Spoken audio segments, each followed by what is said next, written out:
देवों के देव महादेव सृष्टि के रक्षक हैं और दूसरी तरफ हनुमान जी हर एक विपदा को मिटाने वाले चिरंजीवी। दोनों ही धर्म के संस्थापक हैं। लेकिन क्या होगा अगर दोनों के बीच भयंकर युद्ध छिड़ जाए? कैसा रहा होगा वो नजारा जब ब्रह्मांड के दो सबसे शक्तिशाली देवता एक दूसरे से भिड़े होंगे। चारों तरफ हाहाकार मच गया होगा।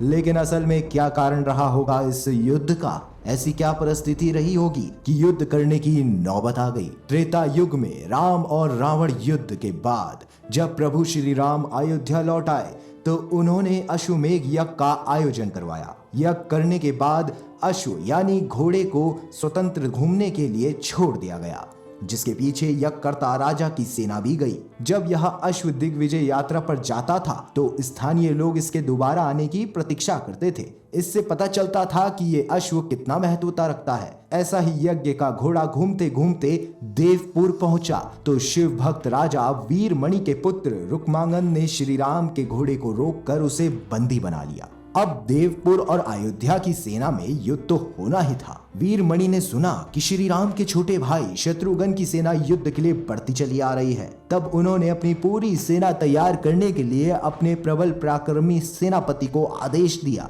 फिर स्वयं शिव भक्त राजा वीरमणि अपने भाई और परिवार के योद्धाओं के साथ रणभूमि पहुंच गए और फिर भीषण युद्ध हुआ जिसमें हनुमान जी ने सभी को पराजित कर दिया। अंत में वीरमणि को हनुमान जी ने मूर्छित कर दिया। शिव भक्त वीरमणि को शिव जी ने वरदान दिया था कि जब भी वे संकट में आएंगे तो वो सहायता जरूर करेंगे। भगवान अपने गणों के साथ युद्ध के मैदान में पहुंच गए। गणों ने सभी कुछ तहस नहस कर दिया और दूसरी तरफ वीरभद्र ने शत्रुघ्न के बेटे का सिर काट दिया और शिवजी ने शत्रुघ्न को घायल कर दिया। ये देख हनुमान जी ने दोनों को रथ में रखा और वहां से ले गए। फिर हनुमान जी ने सेना का मनोबल बढ़ाते हुए गर्जना की और शिवजी के सामने जाकर खड़े हो गए। फिर दोनों में भयंकर और प्रलयकारी युद्ध हुआ क्योंकि हनुमान जी रुद्र अवतार थे और उन्हें सभी देवी देवताओं ने वरदान दे रखा था कि कोई भी अस्त्र शस्त्र से तुम बंध नहीं सकते हो और ना ही पराजित हो सकते हो। इस कारण भगवान और हनुमान जी में प्रलयकारी युद्ध हुआ। दोनों ओर से हर तरह के दिव्य अस्त्रों का प्रयोग किया जाने लगा। हनुमान जी के पास शिव जी का हर दिव्य अस्त्र का तोड़ था। युद्ध भयानक से भयानक होता जा रहा था। ये देखकर भगवान राम वहां प्रकट हुए और श्री राम जी ने हनुमान जी को समझाया कि आप किससे युद्ध कर रहे हो? शिव ही राम है और राम ही शिव है।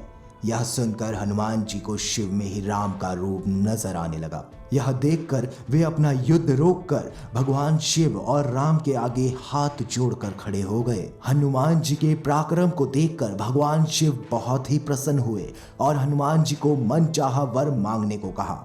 इस तरह इस युद्ध का अंत हुआ। बाद में सबको ज्ञात हुआ कि इस युद्ध में श्री राम और भगवान शंकर की लीला थी और इस युद्ध में भगवान शंकर हनुमान जी की परीक्षा ले रहे थे। दोस्तों, अगर आपको हमारी ये जानकारी अच्छी लगी हो तो वीडियो को लाइक करें, शेयर करें और कमेंट बॉक्स में जय श्री राम जरूर लिखें।